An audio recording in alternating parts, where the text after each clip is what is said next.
Hello, folks. This is Bela. Our regular listeners and viewers will know that we've been doing an extended series of episodes that chronicle the trip that Mike Malakoff and I made in moving his boat from Brunswick, Georgia to Burlington, Vermont. And this was took us almost 30 days to do that.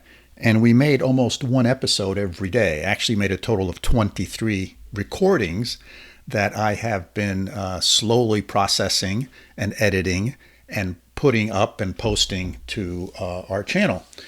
And I've been doing about one a week. Well, 23 episodes doing one a week, that's like 23 weeks. It's like half a year. And in the meantime, there's been a couple of other interviews that we've done with some guests.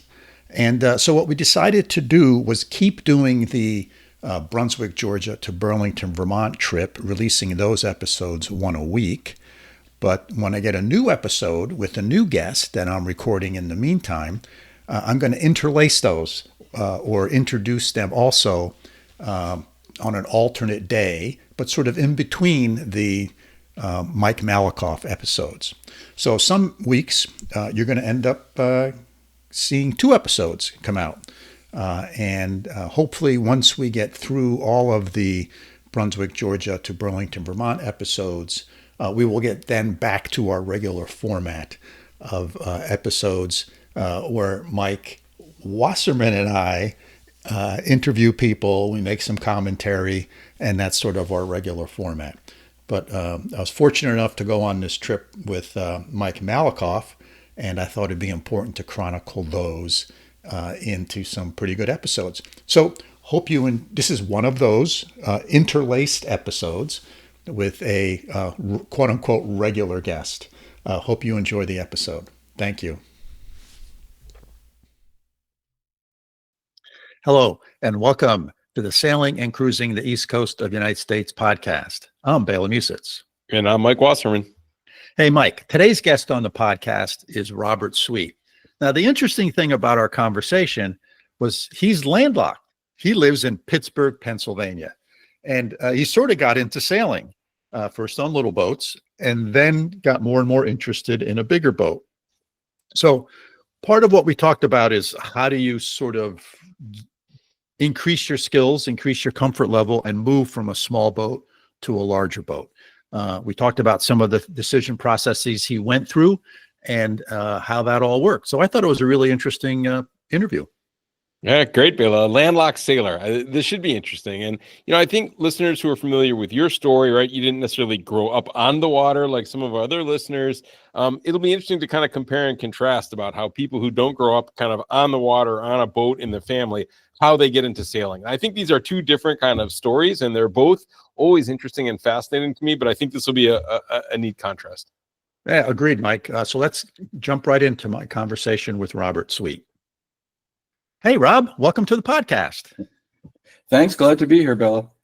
Yeah. So you reached out to me. You wrote me an email, and you said you're a listener, and you talked about your criteria for buying the boat, and then going to the Bahamas. And I said to myself, this would be a great couple of episodes, or at least one good episode. And so I invited you on the podcast, and we had to take care of some logistics. I had a trip in the way and all sorts of stuff, but here we are. And so tell our audience a little bit about your sailing background. Sure. So I had a background sailing as a child, and my family they owned a 19-foot O'Day day sailor. We sailed on an inland waterway in Long Island. And then we had a Sunfish that I would sail as well. But then no really experience after that until that was active sailing, other than occasionally renting a Sunfish or a Hobie Cat on a vacation. My wife had no prior experience.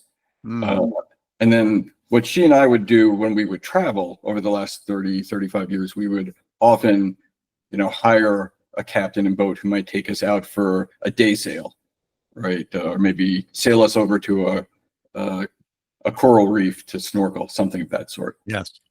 Something, and we both enjoyed it a lot. So now, all these years later, we're in our 60s. I'm 65 now. My wife is a couple years younger, and got the idea in our heads that it would be nice to think about actually owning a boat, but there were lots of gaps in knowledge that we had to address. Right.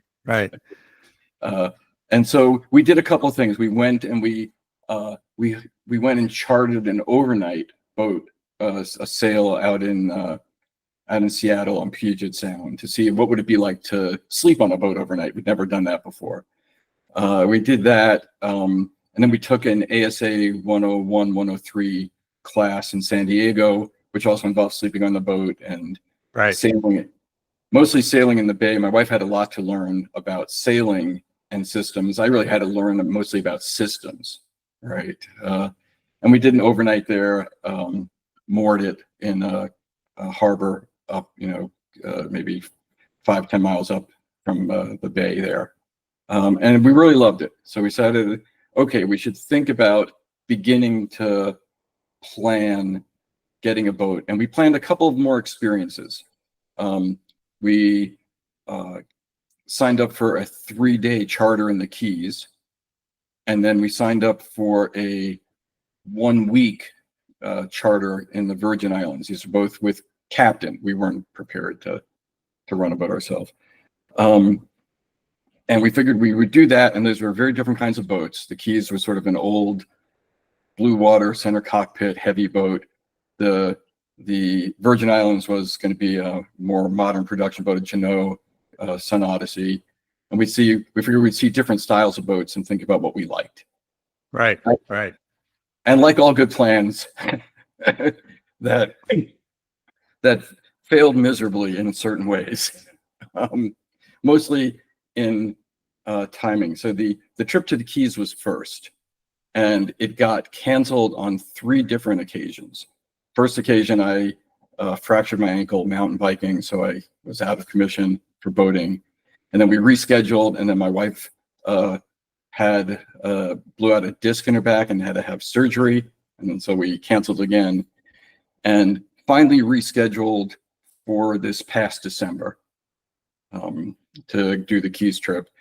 And then we were scheduled for this past Easter a few months later for the trip in the Virgin Islands.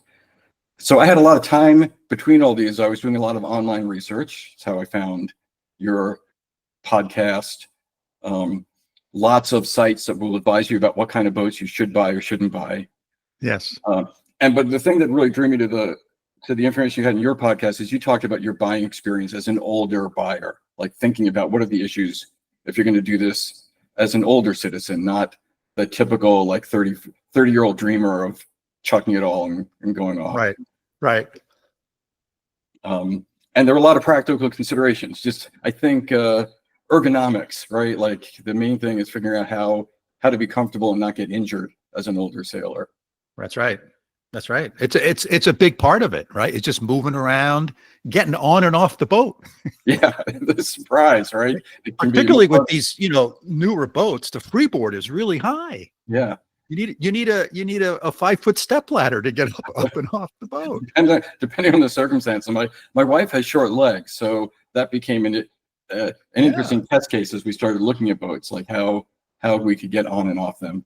I remember when we were looking at boats.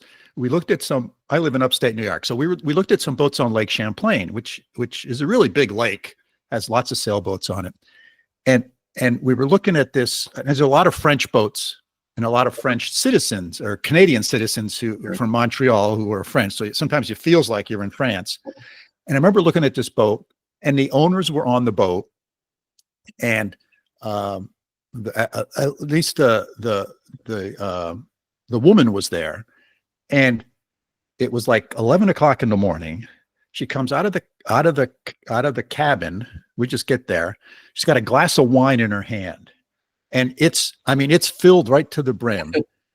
And she held that glass of wine and somehow got off the boat, coming up over the stanchions. There's no gate there. She just kind of rolled over the top of the stanchions onto the dock without spilling a drop. and my wife and I both looked at each other and just said, "That's amazing." Right. clearly wasn't the first time she had done that. And, we were like tripping over each other, just trying to get on the boat, holding on with two hands. Just making sure not to fall in. Yeah, man, she knew how to do that. So anyway, I digress. But no, but it speaks to why I wanted to not wait too long to purchase the boat, because I think there's a lot of muscle memory you get for how to be on the boat, physically moving around, handling the sails, doing things that I wanted to accrue before I got much older. Right. Yeah, while you still had muscle memory. Yes. But while you still had muscle and you still had memory. So anyway, doing my research, there were a lot of things that came into consideration. So we're landlocked. So where are we going to keep the boat? Sure. And there were sort of two places within reasonable kind of driving reach. One is the Great Lakes. The other is the Chesapeake. The problem with both those ideas, and both have some attractive sailing, is that what we really love to do is snorkel in tropical waters. So then I thought about where could we keep it in the Caribbean. We have some connections in Puerto Rico. There are other, the Virgins are available. And I ended up deciding that Florida would be a good place, largely because it's easy to get to and from. I can get direct flights into Florida and back. Yes. So to pop out to the boat for a long weekend, to prep it, or whatever it would take, that would be a good place to get the boat. But I wasn't fixed on it. So I was just researching different boats online. But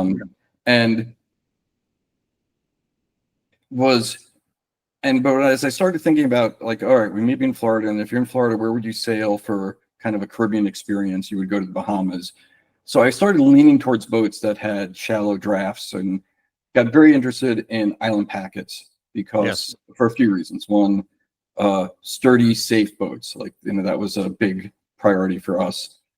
Shallow draft, really. I mean, they and what other boats like Endeavors were really just built for the Keys and the Bahamas. They were that was their purpose, right, when they were designed.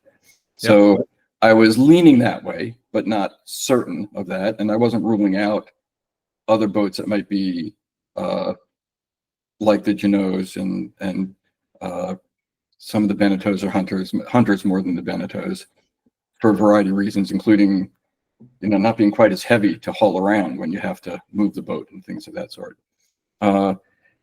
Decided based on input from you and others online that we definitely wanted to have a sugar scoop to make it easier to load and unload things off the boat. I think those were two of our big requirements, sort of shallow draft that we're comfortable with, sugar scoop, sturdy enough to, I was worried I think one of the reasons I like the island packet over the production boats is the thought that I probably was going to be banging it into a bunch of stuff as a rookie sailor. And I wanted a boat that would not fall apart under those circumstances. But wasn't certain. And so then we had our trip to the Keys planned for December of this past year. And last minute, it got canceled because the weather there was bad. The captain canceled it. And we had free time, and December in Pittsburgh is nothing to be thrilled about. So we said, let's just fly down to Florida and just go someplace warm, go to a beach. So we went and we flew down to a part of Florida we hoped to be free of all the thunderstorms. So that turned out not to be true. And I said, while we're here, let's just go look at some boats. Let's just I'm getting tired of this waiting to try boats. Let's go look at different boats. And so we identified some brokers who were available, and we looked at a number of different boats. I don't remember all the different models. One of the brokers we identified is a adventure yacht services out of Stuart, Florida. And they had a bunch of island packets, a bunch of different models, so it would allow me to look at all the different models. In my head, I thought like a 370 was the right boat for us. Yes. But you got to lay eyes on them, stand on them, walk through them. And so when I contacted Adventure Yacht, they put me in touch with one of their brokers, not the owner, but one of the brokers is Colin Mack.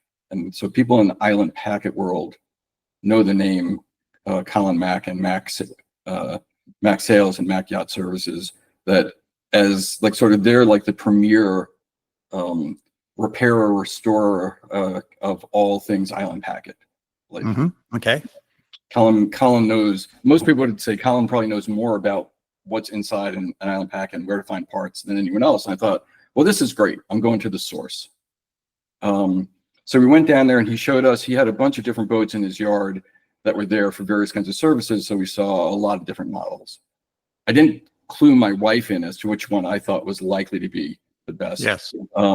But when we walked on the 370 for a balance of size, not too big, a roomy sugar scoop, some of the models, the sugar scoop was very narrow and not really that useful. And she went through and said, this is, she walked off the boat and said, this is like the best thing we've seen. This is the right boat. And so that confirmed, I like that as an independent confirmation. Yes. That's always nice when that happens with a couple. Yes. So we liked the boat, and I said, I wasn't preparing to buy a boat then. I was going to wait till after all these trips were done. I said, gee, we're here. It's like located on the east coast of Florida where I can sail to the Bahamas easily. It's right here. It's being sold to me by a guy who can help me with every single thing that might ever have to be fixed on it, who's connected with all the other services in the area. And then the icing on the cake was they had a spot in a marina for us, which again, I had read all these, horror stories about people buying boats and having no place to keep them. Right. So we just went ahead and took the plunge, even though we really were under prepared. Made the offer, got the boat, and then we had to figure out how to learn how to sail it. So this is interesting, right? Because all the way up to this point, as I listened to your story, it was very measured, very methodical, it was chugging along, at sort of, at a reasonable pace, at whatever pace it is, but it was very methodical. And then you went down and boom. Yeah, 100%. Now, I mean, I had done a lot of background research, so it wasn't an ill-informed impulse. Oh, of course. Yes. But yes, you're right. We decided to make the move well ahead of some decision points. So we might have been unhappy because we still had those other charters. Like, it's possible we could have done them and said, oh, wait, boy, I wish I got one of those boats. Right. Yeah. Well, often one of my sons, I just remember this like clear as day. We would go, when they were little, we'd go out looking for Christmas trees, and we'd often go to these places where you can cut down your own Christmas tree. And we'd walk out into this field, and my son would go, this is the one. And my wife and I would look at each other and say, well, maybe we need to go through a process. and 9 times out of 10, 45 minutes later, we would come back to that tree, and that's the one we would get. So, this is, you just knew this is good. Yeah. I mean, since it was my lead boat, and we did look at other boats, other models of boats during that time. I think I neglected to mention a couple of the features that we were looking for that I think you and others had highlighted us to as good things to think about for older sailors. So we have like roller furling everything. We have we have 2 head sails, Genoa and a staysail. They're both roller furling, and we have a roller furling mainsail in the mast roller furling. And your staysail self-tacking even, right? Staysail self-tacking, and it's a small sail. So it's the ability to have that small sail that self-tacks, the mainsail self-tacks, and that you can keep the size adjusted how you want, means you can put out a small enough amount of sail in strong winds that you can handle them strength-wise. And you can roll up the Genoa as well for the same, to reduce sail relatively easily. So those were plus features. And the fact that it's a cutter that's got the 3 sail plan, again, gives you a little bit more versatility for how to have your sail set when we're thinking we're going to be down in trade wind sailing. It could get blowy often, and we wanted to have something that would comfortable in 20 knots. Right. Very nice. So you pulled the trigger. Yep. And I assume you went through the typical survey and all that kind of stuff. We did. We went through the survey. I will say And I don't think we did a good process on finding the best surveyor. I got a few names, I read reviews, but I wasn't thrilled with the quality of the survey when it was all said and done. He went very fast, but I think there's no way to know from reading the reviews. Right. People had good experiences. There weren't any, and it could have just been a bad day for him in terms of what his schedule was and how things were set up. I don't know, but we did the what do they call it? We did both the sailing test where you take it out in the water and the dry dock survey, and there were no major flaws. He found minor things, and those all got fixed before we took the boat in hand. Very good. And then the big day comes, right? The boat's yours. Right. So now what, Rob? Yeah. So now what are we going to do? So my wife and my granddaughter fly down to Florida. A few days after we actually took ownership, like we were not there when the title changed hands, and we had Colin actually delivered the boat to the marina for us. So we got there, the boat's there, and we had hired the captain, the person who did the sea trial with us, to train us. We figured we'd do a bunch of long weekends practicing with the boat. So first day he's on the boat to train, we did what you normally do, right? You go through, let's learn how to check the engine before you start the engine, right? So we pull it open and he's showing us how to check the tension on the belt, right? And he pulls up on the belt, the tension's good, and he pulls up on it and something moves and a giant spark arcs through the engine compartment. Oh, gosh. At which point he and I spent the next 6 hours having to take out the alternator. This was something the surveyor missed. Yeah. The alternator was oversized for this engine. It was wedged up against the engine casing, and when he tugged on the belt, over time, I think the alternator had worked itself a little loose, and a giant, it formed this arc between the alternator and the engine, and burnt out a couple of the contacts on the alternator, right? Not a good thing. So the rest of that weekend that we were all down there, we spent either going to the beach or going through the supplies on the boat and figuring out what was on it, but not sailing at all. Yeah. Welcome to your new boat experience. So we did get I learned a lot about the engine system, getting that out of there. And then we got a new alternator on. And so the next time we went down, we were able to sail, all of us, with the captain. And then I think there was another time I went down, I hired a different captain because Maddie wasn't available that day. So I had another captain. Guy is pretty well known in island packet circles, Blaine Parks. He was the main island packet delivery captain for many, many years. And so Blaine came out and he took me out, and we had some good sailing, and he kind of showed me all the ways how hard you could push the boat in different ways. It was just me and him. And then we came back into the dock for a break because we both had some meetings we had to do. And then we went to leave the slip again and put the engine in reverse, and nothing happened. And as it turned out, discovered that the shaft for the transmission, the coupling to the transmission, the bolts had come undone. Oh gosh! And so we had to then go ahead and go get new bolts and reattach it. And I've now learned how to check that and make sure that's secure before and after trips. Yeah. Oh wow. Wow. So one of the things, I as I said to you in our email correspondence back and forth, was I looked at island packets and there was a couple of them I really liked. And one of the things that always struck me about the island packets is that there is this great community of island packet owners and et cetera out there. Right. Probably because there's the Jeannot owners group and there's the Hunters owners group, et cetera.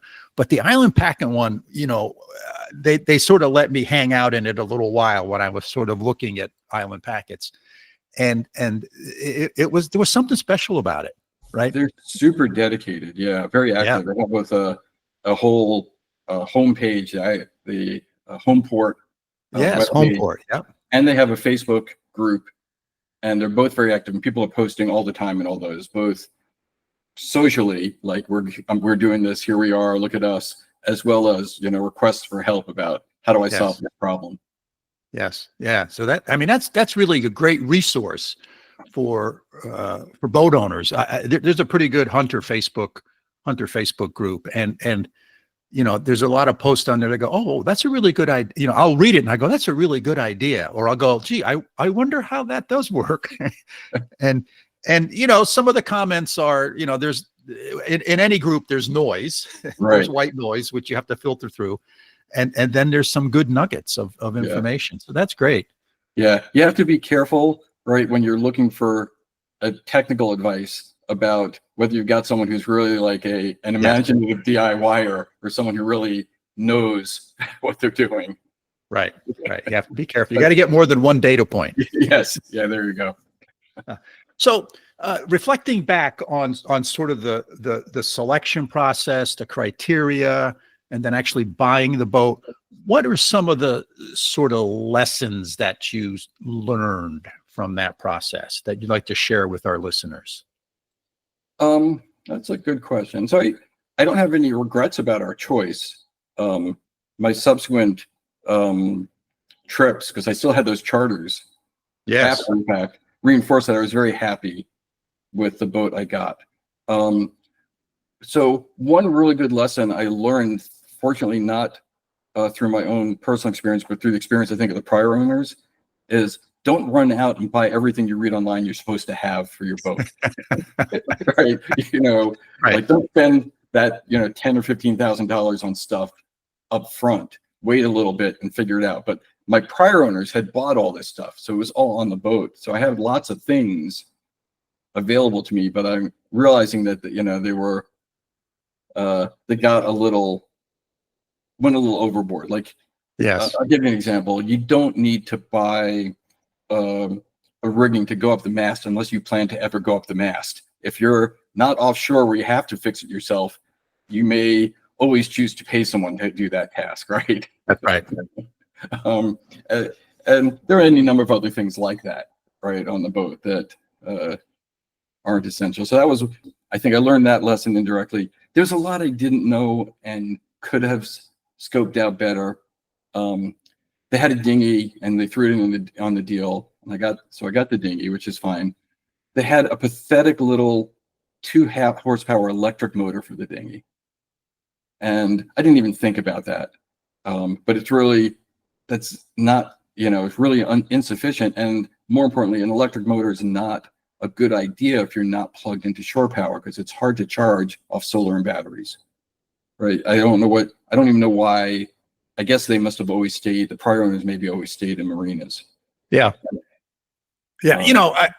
It's sort of, you got to think through how you're going to use the boat. You need to be honest with yourself on how you're going to do it. The same thing is true with the dinghy. If you're going to go 100 yards from the mooring to the dock, electric's probably fine. But if you're in the Bahamas and you got to go further, then you got to start thinking about it. And you want to be sure that you can get back, right? That you're not rowing against the current. That's right. So that brings up a good question. So we've decided that we're not going to get a dinghy. I don't have a dinghy, and everyone looks at me. Oh my God, you have this big, beautiful boat, but you don't have a dinghy. I go, at our age, this goes back to our where we are in life discussion. Our boat. Our marina is at a safe harbor marina, and safe harbor is this big corporate marina family. And if you keep your boat at a safe harbor marina, you can stay at other safe harbor marinas for free, assuming they have space. And 90% of the time that works out. And around New England, there's a lot of safe harbor marinas. So we just go from marina to marina. Yeah. And it's nice to get off the boat and walk around. We don't have to get up and down on the dinghy. We don't have to do any of that stuff. And that style works for us. I'm not promoting that for anyone else. I'm just saying for us that works. So we don't have a dinghy, because I always get one of the things that I struggle with because I did look at getting a dinghy the first couple of years, and okay, if I get dinghy davits, then it ruins my access, because the way I come into my slip stern too. Okay. So I back into my slip. So I go through my sugar scoop. I step from that to the dock. Well, if I have a dinghy hanging there, then that doesn't work anymore. Right. That means I got to go over the side. And that's a pain in the butt on my boat, because the docks are low and the freeboard is high. So I'm always curious on how you sort of deal with that. Yeah. So your point was one that sort of surprised us, that we hadn't thought about ahead of time, because we thought the sugar scoop would be the easy way to get on and off the boat from the dock. Yes. Because we had done that during one of our prior journeys on a boat that didn't have a dinghy.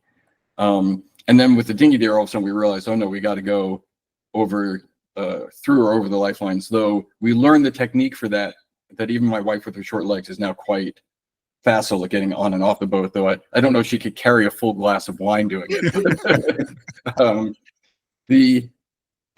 So that was that surprise. But for what I think, if we were, as I imagine, a lot of New England sailing, the real pleasure is going to be more about pulling into these little towns and exploring all these wonderful little towns and coves, and not as much about getting into the water.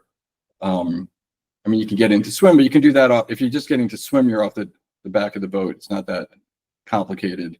So the dinghy is really good for things that we were anticipating, like being in unpopulated areas, bays on mostly deserted islands and reefs, right, and so forth. Right. You're at anchor and you want to go to the beach. Yeah. So I'm glad we have it, but it was a little bit of a surprise. And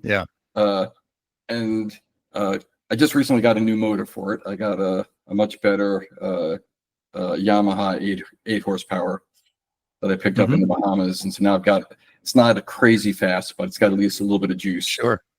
Sure. And I was very worried about whether it would end up being too heavy to hoist up on the davits or not. But you really get a lot of mechanical advantage on those davits, so that hasn't been a problem.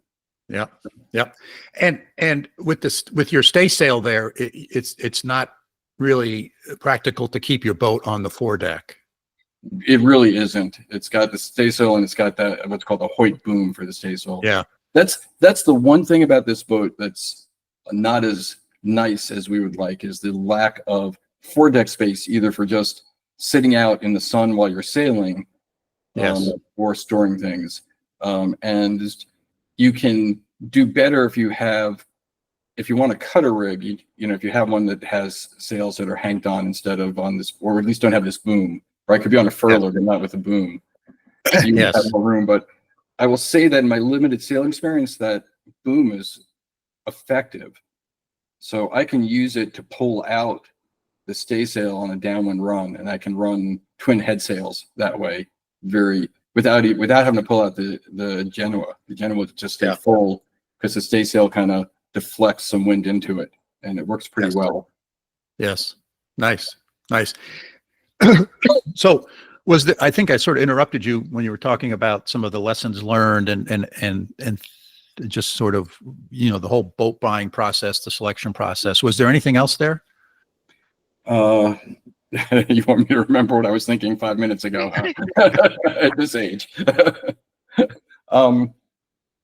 Lessons learned. So I think it would have been, I think the survey process could have gone better, in part because as I was getting distracted by things, I was not right at the surveyor's shoulder and being there. But I also, not having owned a boat, I didn't know as much as perhaps should have.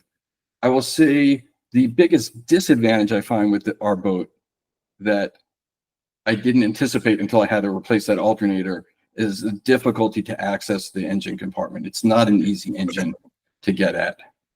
And I think that's true generally of the island packets. I don't know if some of the larger models have, solved that when they have more room to make it easier. But that was I didn't realize how much of a disadvantage the contortion work for that to get to that engine compartment has turned out to be. Yeah. So I agree. Mine's a challenge. I think every boat I've ever been on, some parts of the engine are very easy to get to.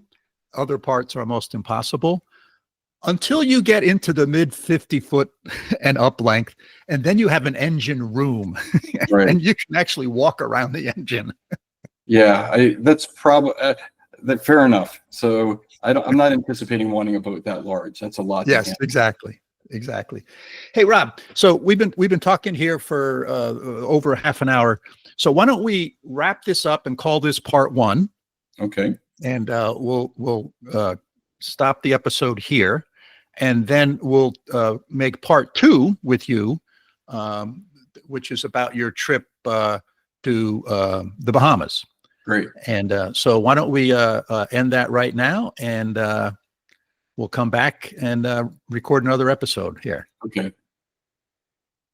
Cool interview, Bela. What were your key takeaways? And more importantly, what did you see as some of the key differences or similarities between Robert's experience and your experience?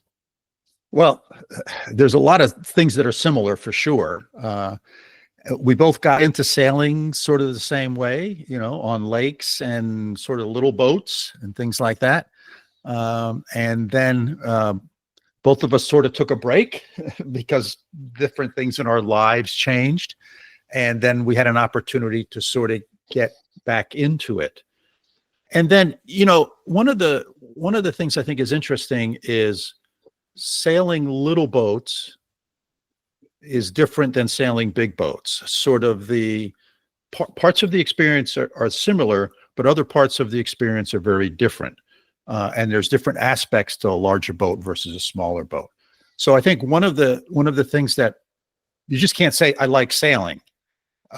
It's sort of, where is your niche? And some people really get into racing. So, that takes you in one direction. Some people get into racing big boats. Some people get into racing little boats. Some people love camping on small boats and pulling up on a deserted island or a beach and camping there. Other people like a little more luxury and, want a flushing toilet and a nice, comfortable mattress. So there's a whole bunch of different, there's a wide range of sailing opportunities available. And I think trying to figure out what works for you and trying to figure out what works for you where you are in your phase of life is really important. And one of the ways to do that, and this is where we're very similar, is charter a bunch of different types of boats. Get some lessons if need be, but then go charter this boat and this style of boat. Go charter a different style of boat, and you see how you like it. And then you start understanding what works for you and what doesn't work for you, what you prefer, what you do not prefer. So I think that's a key takeaway. The other thing that was interesting that we talked about is, as you age, and I've talked about this numerous times, but Robert brought this up also, is that your sort of requirements change. Your ability to move around and your ability to get on and off the boat, it becomes a little more difficult to do certain things. So there are boats that make that easier, and other boats it's a little harder just because of how they're designed and sort of the design parameters. So you kind of can zero in on those types of things. The other thing that I thought we're similar at was that Robert and I seem pretty methodical, right? He's pretty sort of thought through a process, said we're going to charter a bunch of boats, we're going to figure out what we like, we're going to make a list. I had an Excel spreadsheet, with various different boats in it and the features they had. And he went along really methodically, and then they found the boat. Him and his wife found the boat they really liked, and boom, they bought it. And I thought that was kind of neat as well. Cool. And this point about, maybe we should have another podcast episode about this at some point too. This idea of kind of accessibility and access as you get older. I find this fascinating. And I know you and I have talked a little bit about this too. Yeah. I mean, it's really a physical process. Sailing is a lot of work, right? And Yes. but it's something also that as you age, people want to continue to do in their older years, right? That's and you right. make this big investment in a boat. So I thought that was fascinating. And I think would be something that we could drill down in. My hunch is a lot of our listeners, even if they're not of that age yet, right? But thinking about that down the road is, okay, how do I plan to sail as I get older and as my body kind of gets smaller, weaker, changes, right? Balance, all these things that happen to us, fortunately or unfortunately. Right. Well, Mike, it's interesting you bring that up because in episode 150, we talked to David, who was a power boater. And I will say that it's a very common progression for people to be sailors. And then when they hit depending upon their health, their 50s, 60s, 70s, but they still want to be out on the water, they switch from a sailboat to what's called a trawler, which is not one of those go fast power boats, but it goes maybe 10 to 15 knots versus 6 to 8 knots that a sailboat does. But so it's sort of a very comfortable boat that's really become very popular for sailors to switch to as they have aged. And so I think that's an interesting point. But clearly some sailboats are much more challenging to get around, to sail, to get in and out of bed than others. And so that's an important consideration that people need to think about. And clearly it was at the top of my mind, as if you've been a long time listener to this podcast, you've heard me talk about it, but it was also on the top of Robert's mind. Yep. Good stuff. Well, I think that's great. What do you think? Time to wrap it up? Sounds good to me, Mike. All right, listeners, thanks for joining us for yet another episode. We hope you found the conversation as interesting and thought-provoking as we did. And as usual, if you have suggestions or comments or concerns, feel free to get a hold of us.